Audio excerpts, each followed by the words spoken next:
மண் பேசும் சரித்திரம். வணக்கம் மிகளே. 20ஆம் நூற்றாண்டு 2 மிகப்பெரிய உலகப் போர்களை சந்தித்திருக்கிறது. இவற்றில் 2ஆம் உலகப் போரில் மட்டும் 5 கோடிக்கும் அதிகமானவர்கள் கொல்லப்பட்டிருக்கிறார்கள். ஜெர்மனி, ரஷ்யா, ஜப்பான் போன்ற பெரும் நாடுகள் பற்றி எரிந்திருக்கின்றன. இது மட்டுமல்லாமல் பொருளாதார ரீதியிலும் பல நாடுகள் பின்னடைவை சந்தித்திருக்கின்றன. இவற்றிற்கெல்லாம் காரணமாக இருந்தது ஒரே ஒரு மனிதன்தான். அவர்தான் அடால்ஃப் ஹிட்லர். அந்த ஹிட்லரினுடைய வாழ்க்கை பயணத்தை தான் இந்த நிகழ்ச்சியில் நாம் பார்க்க போகிறோம்.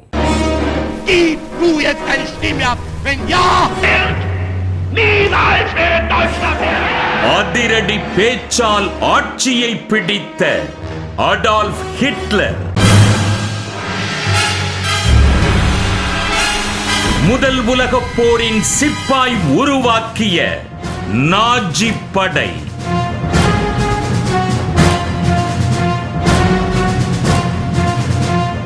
$60 லட்சம் பேரை காவு வாங்கிய உலக பெரும் இனப்படுகொலை, ஒரு ஓவியன் சர்வாதிகாரியான கதை. ஜெர்மனியில் ஹிட்லருக்கு முந்தைய ஒரு ஆளுமை மிக்க தலைவராக பிஸ்மார்க் என்பவர் அறிய கிடைக்கிறார். இவர் தற்போதைய ஜெர்மனியினுடைய ஒரு நிலப்பகுதியாக மாறியிருக்கும் பிரஷ்யாவில் பிறந்து வளர்ந்திருக்கிறார். இவர் ஒருங்கிணைந்த அல்லது அகண்ட ஜெர்மனியை ஆட்சி செய்திருக்கிறார். இவர்தான் ஹிட்லருக்கும் முன்னோடியாக விளங்கியவர். இவர் ஜெர்மனியில் தற்போது இருக்கக்கூடிய 39 மாநிலங்களை அந்த நாட்டோடு இணைத்து ஒரு மிகப்பெரிய நிலப்பரப்பை, மிக முக்கியமாக ஒரு மிகப்பெரிய பேரரசை உருவாக்கியவர் என்பதாகவும் அறிய கிடைக்கிறார். இந்த பிஸ்மார்க்கினுடைய அகண்ட ஜெர்மனி என்கின்ற கனவின் நீட்சியாகத்தான் ஹிட்லரின் கனவும் இருந்ததாக சொல்லப்படுகிறது. ஜெர்மனியிலிருந்து புலம்பெயர்ந்த பலர் ஆஸ்திரியாவில் வாழ்ந்திருக்கிறார்கள். அந்த ஆஸ்திரியாவினுடைய ஒரு பகுதியில் பிறந்தவராகத்தான் ஹிட்லருடைய வாழ்க்கை குறிப்பும் நமக்கு கிடைக்கிறது. ஹிட்லர் என்பதனுடைய மறுவாக்கம் தான் ஹிட்லர் என்பதாக அமைந்தது என்றும் சொல்கிறார்கள். ஹிட்லர் என்பது ஹிட்லருடைய தந்தை அலாய்ஸ் ஹிட்லருடைய வளர்ப்பு தந்தையினுடைய குடும்ப பெயர் என்பதாகவும் சொல்லப்படுகிறது. அதாவது அலாய்ஸ் ஹிட்லருடைய தந்தை, அதாவது ஹிட்லருடைய தாத்தா யார் என்பதே வரலாற்றில் தெளிவாக குறிப்பிடப்படவில்லை. ஆஸ்திரியா நிலப்பகுதியில் பிறந்த ஹிட்லர் எப்படி ஜெர்மனிக்கு வந்தார், அவருடைய அகண்ட ஜெர்மனி கனவு என்ன ஆனது என்பதையெல்லாம் இப்பொழுது தொடர்ந்து ஹிட்லருடைய வாழ்க்கை பயணத்தின் ஊடாக நாமும் பார்க்கலாம். அடால்ஃப் ஹிட்லர் வரலாற்றில் வில்லனாகவும் கதாநாயகனாகவும் இரட்டை பாத்திரங்களாக உலாவரும் ஒற்றை மனிதன். உலகையே வெல்லத் துடித்த ஜெர்மனியின் சர்வாதிகாரி. ஆஸ்திரியாவின் வடக்கு பகுதியில் இருக்கும் பிரானோவில் 1889ஆம் ஆண்டு ஏப்ரல் 20ஆம் தேதி அலாய்ஸ் ஹிட்லருக்கும் அவரது 3வது மனைவி கிளாராவுக்கும் மகனாக பிறந்தார். சுங்கத்துறை அதிகாரியாக இருந்த தந்தை அலாய்ஸ் ஹிட்லர் மதுவுக்கு அடிமையாகி ஹிட்லரையும் அவரது தாயையும் அடித்து கொடுமைப்படுத்தியதாகவும் 1903ஆம் ஆண்டு தந்தை இறந்துவிட குடும்பம் வறுமையின் பிடியில் சென்றதாகவும் ஹிட்லரின் ஆரம்பகால வாழ்க்கை குறிப்புகள் பேசுகின்றன. தந்தை இருந்தபோதும் இறந்த போதும் தாயின் அன்பும் அரவணைப்பும் ஹிட்லருக்கு அதிகம் கிடைத்தது. தனது 16வது வயதில் பள்ளியிலிருந்து வெளியேறி தனக்கு விருப்பமான ஓவிய திறமையோடு வியன்னா வந்தார் ஹிட்லர். அது 1907ஆம் ஆண்டு. வியன்னாவில் இருக்கும் ஒரு நுண்கலை கல்லூரியில் சேருவதற்கு 2 முறை நுழைவுத் தேர்வுகளை எழுதினார். 2லும் தோல்வி. ஹிட்லருக்கு அடுத்து வந்த பேரிடி தாயின் மரணம். தனது வாழ்க்கையின் ஒரே ஒரு நம்பிக்கையும் மறைந்து போக தாங்க முடியாத துயரத்தில் விழுந்தார். பிறகு வியன்னாவிற்கே மீண்டும் வந்து ஓவியங்களை வரைந்து பிழைப்பு நடத்தினார். கிடைத்த சொற்ப வருமானம் வாழ்க்கையை ஓட்ட போதுமானதாக இல்லை.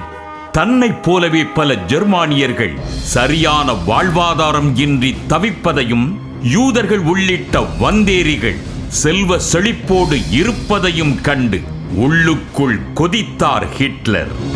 Adolf Joseph Lanz Karl Lueger, George Richter von Schonerer மற்றும் மார்ட்டின் லூத்தர் போன்றவர்களின் யூத எதிர்ப்பு கருத்துகள் ஹிட்லருக்குள் மேலும் புயலை கிளப்பின. பல ஆண்டுகள் கழித்து அந்த புயல் ஏற்படுத்திய பேரழிவுகளை பிறகு பேசுவோம். 5 ஆண்டுகள் வியன்னாவில் இருந்த ஹிட்லர் 1913ஆம் ஆண்டு ஜெர்மானிய நகரமான மியூனிக்கிற்கு சென்றார். 1914இல் உலக மகா யுத்தம் ஆரம்பமானது. பேரரசர் கெய்சர் வில்லியம்ஸின் கட்டுப்பாட்டுக்குள் இருந்த பவேரியா மாகாணத்தின் படைப்பிரிவில் சேர்ந்தார் ஹிட்லர். ஆம், ஜெர்மானிய ராணுவத்தின் சிப்பாய் ஹிட்லர். 1918 வரை மொத்தம் 4 ஆண்டுகள் நடந்த முதல் உலகப் போரில் பல்வேறு மாற்றங்கள் நிகழ்ந்துவிட்டன. அவற்றில் ஒன்றாக மன்னர் கெய்சர் வில்லியம்ஸ் ஹாலந்திற்கு தப்பி ஓடிய நிகழ்வும் முக்கியமானது. ஆம், ஜெர்மனி தோல்வி அடைந்தது. போர் நடந்து கொண்டிருந்த போது கம்யூனிஸ்டுகள் மன்னருக்கு எதிராக போராட்டங்களை நடத்தினார்கள். இதனால் தொழிற்சாலைகளில் ஆயுத உற்பத்தி தடைபட்டது. ஜெர்மனியின் போர் தோல்விக்கு கம்யூனிஸ்டுகளின் போராட்டங்களும் முக்கிய காரணம் என்று ஹிட்லர் நம்பினார். ஹிட்லரின் வெறுப்பு பட்டியலில் யூதர்களுக்கு அடுத்த வரிசை கம்யூனிஸ்டுகளுக்கு ஒதுக்கப்பட்டது. முதல் உலகப் போரின் போது தகவல் தொடர்பு படைப்பிரிவில் வேலை பார்த்த ஹிட்லர் தலைமை அலுவலகத்திலிருந்து தகவல்களை எடுத்துக்கொண்டு போர் முனைக்கு சென்றிருக்கிறார். அப்பொழுது 1916ஆம் ஆண்டு ஒரு நாள் அவரது காலில் திடீரென எதிரிகளின் குண்டு பாய்ந்திருக்கிறது. இதனால் சில தினங்கள் அவர் மருத்துவமனையில் அனுமதிக்கப்பட வேண்டிய நிர்பந்தமும் ஏற்பட்டிருக்கிறது. அந்த நாள்களை தவிர்த்துவிட்டு விரைவிலேயே போர் முனைக்கு செல்ல வேண்டும் என்று அவர் துடியாய் துடித்ததாகவும் சொல்லப்படுகிறது. அந்த அளவுக்கு தன்னுடைய ஜெர்மன் மண்ணுக்காக போராட வேண்டும் என்கின்ற வெறியும் துடிப்பும் அவருக்கு ஆரம்ப காலகட்டத்திலேயே இருந்திருக்கிறது. அதன் பிறகு 1918ஆம் ஆண்டு அக்டோபர் 15ஆம் தேதி பிரிட்டனுடைய விஷப்புகை ஹிட்லரை தாக்கியிருக்கிறது. இதனால் சில தினங்கள் கண் பார்வை தெரியாமல் அவர் அவதிப்பட்டிருக்கிறார். மருத்துவமனையில் தங்கியிருந்த போது இனிமேல் நமக்கு கண் பார்வையே தெரியாது என்பது போல துடித்திருக்கிறார். அப்பொழுதுதான் தாய் அடிக்கடி சொல்லக்கூடிய விதி என்கின்ற வார்த்தை அவருக்குள் வந்து போயிருக்கிறது. விதிதான் எல்லாவற்றிற்கும் காரணம் என்பதாக தாயிலிருந்து அவர் நம்பியிருக்கிறார். புற்றுநோயால் தாய் இறந்து போனதற்கும், ஓவிய கல்லூரியில் தனக்கு வாய்ப்பு கிடைக்காததற்கும், வறுமையில் தான் வாடியதற்கும் என்று எல்லாவற்றிற்குமே விதிதான் காரணம் என்று ஹிட்லர் நம்பியதாக குறிப்புகள் கிடைக்கின்றன. அந்த விஷப்புகையின் காரணமாகத்தான் அவருக்கு ஹிஸ்டீரியா என்கின்ற நரம்பு சம்பந்தமான உளவியல் சார்ந்த நோய் உருவானதாகவும் சில மருத்துவ குறிப்புகள் கிடைக்கின்றன. அதன் மூலமாக அதிக அளவுக்கு கோபம் அடிக்கடி ஹிட்லருக்கு வந்திருக்கிறது. அந்த கோபம்தான் முதல் உலகப் போரில் ஜெர்மனி தோற்பதற்கு கம்யூனிஸ்டுகளும் யூதர்களும் தான் காரணம் என்கின்ற நினைப்போடு மேலோங்கி இருக்கிறது. அதன் பிறகு கம்யூனிஸ்டுகளையும் யூதர்களையும் அவர் என்ன செய்தார் என்பது போன்ற பல்வேறு கேள்விகளுக்கான அதிர்ச்சி தரக்கூடிய பதில்களை ஒரு சிறிய இடைவேளைக்கு பிறகு நாம் பார்க்கலாம்.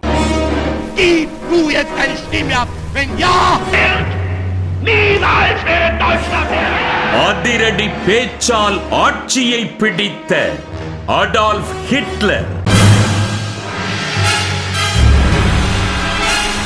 முதல் உலகப் போரின் சிப்பாய் உருவாக்கிய நாஜி படை.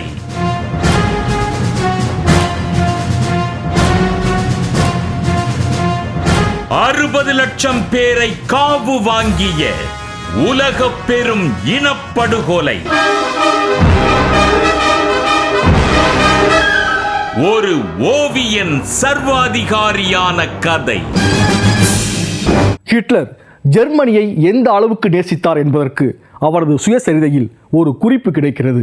அவரது தாய் இறந்த பொழுது அழுத ஹிட்லர் அதன் பிறகு முதல் உலகப் போரில் ஜெர்மனி தோற்றுவிட்டது என்று செய்தி வந்தபோதுதான் 2வது முறையாக அழுதிருக்கிறார். இதை அவரே தனது சுயசரிதையில் குறிப்பிட்டிருக்கிறார். 20 லட்சம் போர் வீரர்களை இழந்த பிறகும் கூட ஜெர்மனி தோற்று போனதற்கு காரணம் கம்யூனிஸ்ட் கட்சிகளுடைய போராட்டங்களும் யூதர்களுடைய இரட்டை வேடமும் தான் என்று ஹிட்லர் நம்பினார். இதற்கு பிற்பாடு பழி வாங்க வேண்டும் என்கின்ற எண்ணம் அப்போதே அவருக்கு ஏற்பட்டதாக கூட சில வரலாற்று ஆய்வாளர்களுடைய குறிப்புகள் மூலமாக நமக்கு கிடைக்கின்றன. முதலாம் உலகப் போரால் மன்னர் ஆட்சி முடிவுக்கு வந்து குடியரசு ஆட்சி அமலானதில் ஹிட்லருக்கு உடன்பாடு இல்லை. எனவே தனது இராணுவ பணியை இனிமேலும் தொடரப்போவதில்லை என்கின்ற முடிவுக்கு அவர் வந்திருந்தார். என்றாலும் மாற்று பணியும் மாற்று தங்குவதற்கான இடமும் கிடைக்கும் வரை இராணுவ பணியில் தொடர்வது என்று அவர் நினைத்திருந்தார். இந்த சூழ்நிலைதான் அவருக்கு மிகப்பெரிய அளவிலான வாய்ப்பும் அந்த பணியின் மூலமாக கிடைத்திருக்கிறது. அது ஹிட்லருடைய பேச்சாற்றலுக்கு கிடைத்த வாய்ப்பு. மணிக்கணக்கில் அங்குமிங்கும் அலைந்தபடி அவர் பேசும் விதம் பார்வையாளர்களை வசீகரிக்கக்கூடியது. அந்த பேச்சாற்றல் மூலமாகத்தான் அவர் அரசியலிலும் நுழைந்தார். அதன் பிறகுதான் அவர் தன்னை மிகப்பெரிய அளவிலான சர்வாதிகாரியாகவும் உயர்த்தி கொண்டார். ஹிட்லருடைய வாழ்க்கை பாதையை தொடர்ந்து இப்பொழுது பார்க்கலாம். ஜெர்மனியில் குடியரசு ஆட்சி ஏற்பட்டது. கம்யூனிஸ்டுகள் அதிகம் அங்கம் வகித்த இந்த ஆட்சியை ஹிட்லர் விரும்பவில்லை. என்றாலும் தொடர்ந்து இராணுவத்தில் வேலை பார்த்தார். அவரைப் போலவே இராணுவத்தில் வேலை பார்த்த பலருக்கும் இந்த புதிய ஆட்சி மீது வெறுப்பு இருந்ததை உணர்ந்தார். இந்த முறை இராணுவ வீரர்களுக்கு அரசியல் சொல்லிக் கொடுக்கும் வேலை ஹிட்லருக்கு வழங்கப்பட்டது. தெளிவான வசீகரமான பேச்சாற்றல் ஹிட்லருக்கு இந்த பணியை கொடுக்க காரணமாக இருந்தது. தேசிய உணர்வு மிக்க ஏதாவது ஒரு கட்சிக்குள் இராணுவத்தினரை ஊடுருவ வைத்து புரட்சிக்கான சாத்திய கூறுகளை உருவாக்க வேண்டும் என்று உயர்மட்ட அதிகாரிகள் கூட விரும்பினார்கள். அதற்காக ஹிட்லரை அவர்கள் பயன்படுத்திக் கொண்டார்கள். ஹிட்லர் அதை பயன்படுத்திக் கொண்டார் என்றுதான் சொல்ல வேண்டும். ஜெர்மன் ஒர்க்கர்ஸ் பார்ட்டி என்கிற ஒரு குட்டி கட்சியில் இணைந்தார் ஹிட்லர். ஹிட்லரின் வரவுக்கு பிறகு அவரது வசீகரமான பேச்சால் குட்டி கட்சி பெரும் கட்சியாக படிப்படியாக வளர்ந்தது. கட்சியின் நிறுவனரான ஆண்டன் ட்ரெக்ஸ்லரை ஹிட்லர் பெரிதும் கவர்ந்தார். ஹிட்லர் மூலம் இராணுவத்தினர் பலரும் கட்சிக்குள் ஊடுருவினார்கள். ஒரு கட்டத்தில் ஹிட்லர் இராணுவ பணியிலிருந்து விலகி முழுநேர கட்சி அரசியலில் ஈடுபட்டார். மிக குறுகிய காலத்தில் கட்சியின் தவிர்க்க முடியாத சக்தியாக உருவெடுத்தார். அது கட்சியின் தலைவராக ஹிட்லரை ஏற்கும் அளவுக்கு கொண்டு போனது. தலைவராக பதவியேற்ற ஹிட்லர் கட்சியின் பெயரில் சிறு மாற்றம் செய்தார். National socialist German workers party, இதுதான் சுருக்கமாக நாஜி என்று அழைக்கப்பட்டது. தனது கட்சிக்கென மின்னல் படை வீரர்களை ஹிட்லர் உருவாக்கினார். நாஜி கட்சியின் சின்னமான ஸ்வஸ்திக்கை தோளில் பதித்தபடி அந்த வீரர்கள் காட்சி அளித்தார்கள். நெற்றியில் கை வைத்து சல்யூட் அடிக்கும் முறையை மாற்றி கையை உயர்த்தும் புதிய சல்யூட் முறையை ஹிட்லர் அறிமுகப்படுத்தினார்.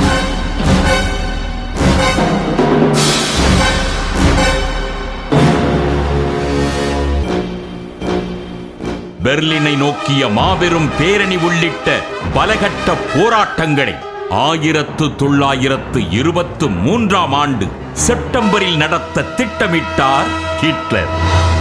இந்த திட்டத்திற்கு ஆதரவளிப்பதாக கூறியிருந்த பவேரியா மாகாணத்தின் ஆட்சியாளர் குஸ்டாவ் வான் கெர் பின்வாங்கிவிட ஹிட்லர் கோபமானார். தனது நாஜி படையை கொண்டு இராணுவ அமைச்சகம் போன்றவற்றை தாக்கினார். இறுதியில் ஹிட்லர் கைது செய்யப்பட்டார். விசாரணை முடிந்து 1924 ஆண்டு பிப்ரவரி 26 தேதி தீர்ப்பு அறிவிக்கப்பட்டது. ஹிட்லருக்கு 5 ஆண்டுகள் சிறை தண்டனை. ஹிட்லர் இல்லாத நாஜி கட்சி வலுவிழந்தது. அந்த நேரத்தில்தான் சிறையில் இருந்தபடி மெயின் காம்ப் என்கிற தன் வரலாற்று நூலை எழுதிக் கொண்டிருந்தார். ஹிட்லர் சிறையில் இருந்து வந்தபோது நாஜி கட்சியை மீண்டும் முதலில் இருந்து வளர்க்க வேண்டிய நிலை இருந்தது. ஆனால் பொதுக்கூட்டங்களில் ஹிட்லர் பேச தடை விதிக்கப்பட்டிருந்தது. இதற்கும் ஒரு வழியை யோசித்தார் ஹிட்லர். நாட்டின் பல பகுதிகளிலும் தனது பிரதிநிதிகளை அமர்த்தி தனது கருத்துக்களை மக்களிடம் பேசச் சொன்னார். ஹிட்லரின் புகைப்பட பின்னணியில் அவர்கள் ஹிட்லராகவே பேசினார்கள்.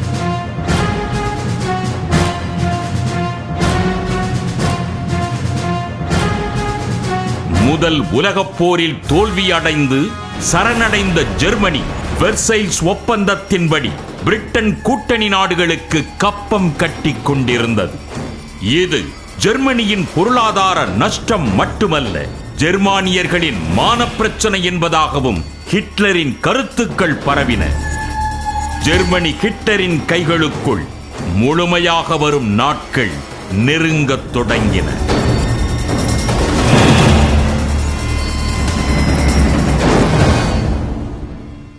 வெர்சைல்ஸ் ஒப்பந்தம் என்பது பிரான்ஸ் நாட்டில் இருக்கக்கூடிய வெர்சைல்ஸ் நகரில் ஜெர்மானிய பேரரசுக்கும் பிரிட்டன் கூட்டணி நாடுகளுக்கும் இடையே போடப்பட்ட ஒப்பந்தம்.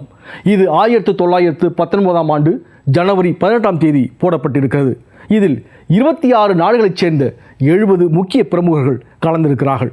என்றாலும் பிரிட்டன், அமெரிக்கா, பிரான்ஸ் போன்ற நாடுகள் தான் முக்கிய பங்காற்றியிருக்கின்றன. முக்கியமான பல்வேறு விதிகளை வரையறுத்திருக்கின்றன. இந்த ஒப்பந்தத்தின் அடிப்படையில் உலகப் போருக்கு முழு பொறுப்பு ஜெர்மனி தான். இதனால் ஜெர்மனியினுடைய எல்லைப்புற நாடுகளுக்கு ஜெர்மனி ஆக்கிரமித்திருந்த நிலப்பகுதிகளோடு நஷ்ட ஈடாகவும் சில நிலப்பகுதிகளை வழங்க வேண்டும். அதன்படி ஆஸ்திரியா, ஹங்கேரி, துருக்கி போன்ற நாடுகளுக்கு மட்டும் ஜெர்மனி கொடுத்த நிலப்பரப்பில் 5,60,00,000 மக்கள் அங்கே வாழ்ந்ததாக சொல்லப்படுகிறது. இது மட்டுமல்லாமல் ஜெர்மனி இனி எந்த போரிலும் ஈடுபடக்கூடாது, ஒரு குறிப்பிட்ட தொகையை அடுத்தடுத்து கப்பமாக கட்டி கொண்டிருக்க வேண்டும் என்பது போன்ற பல்வேறு நிபந்தனைகள் அந்த ஒப்பந்தத்தில் போடப்பட்டிருந்தன. இவை எல்லாவற்றையும் செய்தால்தான் ஜெர்மனிக்கு எதிராக போடப்பட்டிருந்த பொருளாதார தடை நடவடிக்கைகள் நீக்கிக் கொள்ளப்படும் என்று சொல்லப்பட்டிருந்தது. இதை ஆயுதமாக பயன்படுத்திதான் ஹிட்லர் மக்களை நோக்கி தனது பிரச்சாரங்களை முன்வைத்தார். இதற்கு வெற்றியும் கிடைத்தது. ஹிட்லர் ஆடிய அடுத்தடுத்த அரசியல் சதுராட்டங்களை ஒரு சிறிய இடைவேளைக்கு பிறகு நாம் பார்க்கலாம்.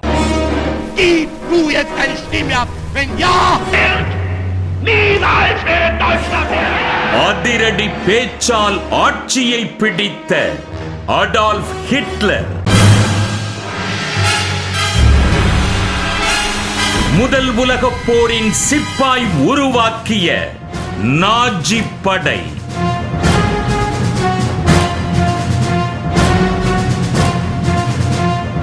60 லட்சம் பேரை காவு வாங்கிய உலக பெரும் இனப்படுகொலை, ஒரு ஓவியன் சர்வாதிகாரியான கதை. மண் பேசும் சரித்திரம்.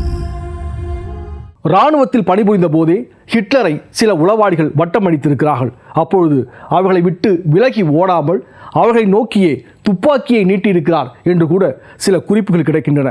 இந்த சூழ்நிலைதான் பீர்கள் என்று சொல்லக்கூடிய அரங்கங்களில் அரசியல் பேச்சுக்களை நிகழ்த்தி கொண்டிருந்த ஆட்சியாளர்களின் நெற்றி போட்டியிலும் ஹிட்லர் துப்பாக்கியை வைத்து அழுத்தியிருக்கிறார் என்று கூட சொல்லப்படுகிறது. அதுவும் ஜெர்மானிய பேரரசுக்கு கட்டுப்பட்ட பவேரியாவினுடைய ஆட்சியாளரின் நெற்றி போட்டியிலேயே துப்பாக்கியை வைத்திருக்கிறார். அதன் பிறகுதான் அவர் சிறைக்கு சென்ற சம்பவம் எல்லாம் நடந்திருக்கிறது. அப்பொழுதெல்லாம் பீர்கள் என்று சொல்லக்கூடிய அரங்கங்களில்தான் அரசியல் பேச்சுக்கள் நடக்கும். மக்கள் பியரை குடித்து கொண்டே பேசுபவர்களின் கருத்துக்களை கேட்டு ரசிப்பார்கள். அதுபோன்ற பீர்கள் கூட்டங்கள் பலவற்றை ஹிட்லரும் நடத்தியிருக்கிறார். இந்த சூழ்நிலைதான் சிறைக்கு சென்று வந்த பிறகு மக்கள் தன்னை மறந்து விட்டார்கள் என்பதை உணர்ந்த ஹிட்லர் அதிரடியான பல நடவடிக்கைகளை மேற்கொண்டிருக்கிறார். அவற்றில் ஒன்றுதான் வெர்சைல்ஸ் ஒப்பந்தத்தை எடுத்து மக்களிடம் பேசியது. இதைத் தொடர்ந்து அடுத்தடுத்த அரசியல் மாற்றங்களின் முடிவில் சர்வாதிகாரியாகவும் ஹிட்லர் பதவியேற்றிருக்கிறார். அதன் பிறகு அவர் என்னென்னவெல்லாம் செய்தார், எப்படி அவர் சர்வாதிகாரி என்கின்ற நிலைக்கு வந்தார் என்பதையெல்லாம் இப்பொழுது தொடர்ந்து பார்க்கலாம். 1928ஆம் ஆண்டு மே 20ஆம் தேதி நடைபெற்ற தேர்தலில் 8,10,000 வாக்குகளை பெற்றது ஜெர்மனியின் நாஜி கட்சி. ஆனால் ஜெர்மனியின் அப்போதைய மக்கள் தொகை 31 மில்லியன்.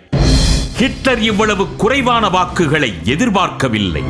அந்த நேரத்தில்தான் 1929ஆம் ஆண்டு ஏற்பட்ட கிரேட் டிப்ரெஷன் என்கிற மாபெரும் பொருளாதார சரிவு அமெரிக்கா, பிரிட்டன் போன்ற நாடுகளை உலுக்கியது.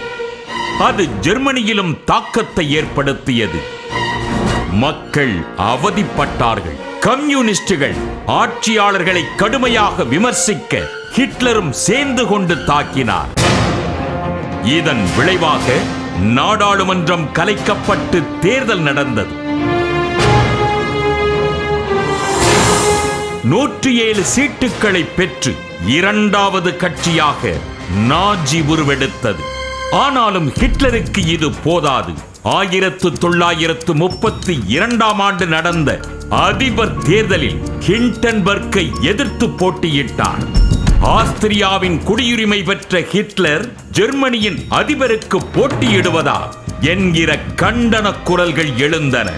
பெரும் பாடுபட்டு ஜெர்மன் குடியுரிமையை பெற்ற ஹிட்லர் அந்த தேர்தலில் 35% வாக்குகளை பெற்றார். ஆனாலும் ஹிண்டன்பர்க் தான் அதிபரானார். அதே நேரம் அந்த ஆண்டின் ஜூலை மாதத்திலேயே பாராளுமன்றம் கலைக்கப்பட்டு மீண்டும் தேர்தல் நடந்தது. இப்போது ஹிட்லரின் நாஜி கட்சி மகத்தான வெற்றி பெற்றது. அடுத்தடுத்து ஹிட்லரின் ஆட்டங்கள் ஜெர்மானிய அரசியலில் அரங்கேறின. 1933 ஆண்டு ஜனவரி 30 ஜெர்மனியின் சான்சலராக ஹிட்லர் பதவியேற்றார்.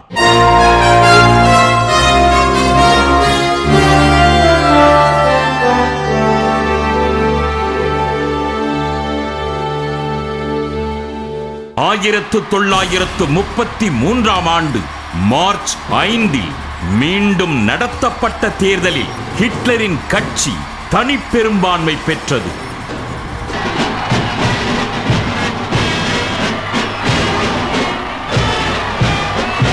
முதல் உலகப் போருக்கு பிந்தைய அரசால் சான்சலரின் உச்சபட்ச அதிகாரத்தை வரையறுக்கும் எனேபிளிங் ஆக்ட் என்கிற சட்டத்தை கையில் எடுத்தார் ஹிட்லர்.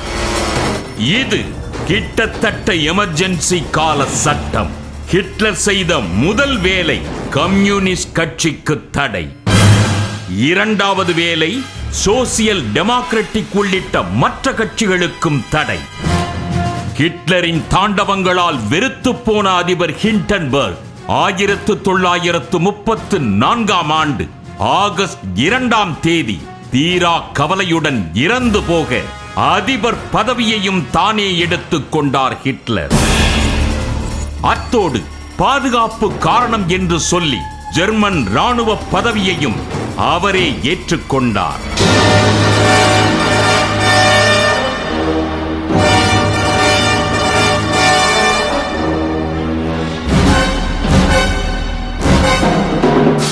ஆம், ஹிட்லர் ஒரு முழு சர்வாதிகாரியாக மாறினார். அதன் பிறகுதான் அந்த வேட்டையை அரங்கேற்றினார். அது யூத வேட்டை. 1933 ஆண்டு ஏப்ரல் மாதம் தொடங்கி தினம் தினம் கொத்து கொத்தாக மடிந்தார்கள் யூதர்கள். யூதர்களை சித்திரவதை செய்யவும் கொன்று குவிக்கவும் ரகசிய இடங்கள் உருவாக்கப்பட்டதாகவும் பத்திரிகைகள் தணிக்கை செய்யப்பட்டதால் யூத கொலைகள் வெளியுலகத்தின் பார்வையிலிருந்து மறைக்கப்பட்டதாகவும் சொல்லப்படுகிறது.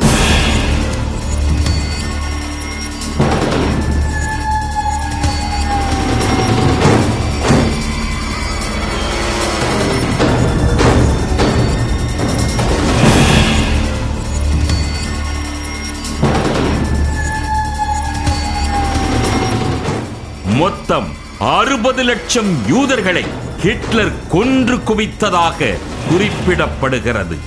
யூதர்கள் இல்லாத ஜெர்மனியை ஹிட்லர் உருவாக்கி கொண்டிருந்த போதுதான் 1939 ஆண்டு போலந்தின் மீதான அவரது படையெடுப்பும் நடந்தது. அதன் பிறகு 2ஆம் உலகப் போர் மூண்டது.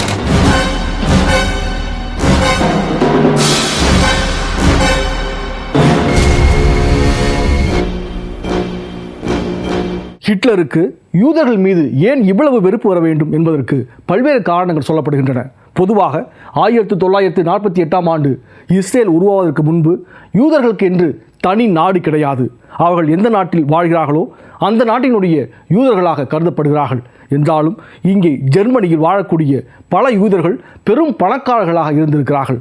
அவர்கள் வட்டிக்கு பணம் கொடுத்து பெரிய செல்வந்தர்களாக உலா வந்திருக்கிறார்கள். பல கல்வி நிலையங்களை அவர்கள் நடத்தியிருக்கிறார்கள். இவையெல்லாம் வியன்னாவில் பிழைப்பு தேடி வறுமையில் வாடிய ஹிட்லருக்குள் மிகப்பெரிய கோபத்தை உண்டு பண்ணியிருக்க வேண்டும் என்று சொல்கிறார்கள். அத்தோடு முதல் உலகப் போரில் ஜெர்மனி தோற்றதற்கு முக்கிய காரணங்களில் ஒன்றாக யூதர்களுடைய இரட்டை நிலைப்பாடுகளும் காரணம் என்பதாக சொல்லப்படுகிறது. இப்படி பல காரணங்கள் யூதர்கள் மீதான ஹிட்லரின் கோபத்திற்கு சொல்லப்படுகின்றன. என்றாலும் வரலாறு மன்னிக்காத ஒரு குற்றமாகவே யூத படுகொலைகள் இன்றளவும் பேசப்படுகின்றன. இந்த சூழ்நிலையில்தான் இரண்டாம் உலகப் போர் வெடிப்பதற்கும் ஹிட்லர் காரணமாக அமைந்திருக்கிறார். இரண்டாம் உலகப் போர் எப்படி வெடித்தது, எது போன்ற விளைவுகளை அந்த போர் இந்த உலகத்திற்கு விட்டுச் சென்றது என்பதையெல்லாம் அடுத்த நிகழ்ச்சியில் பேசுவோம்.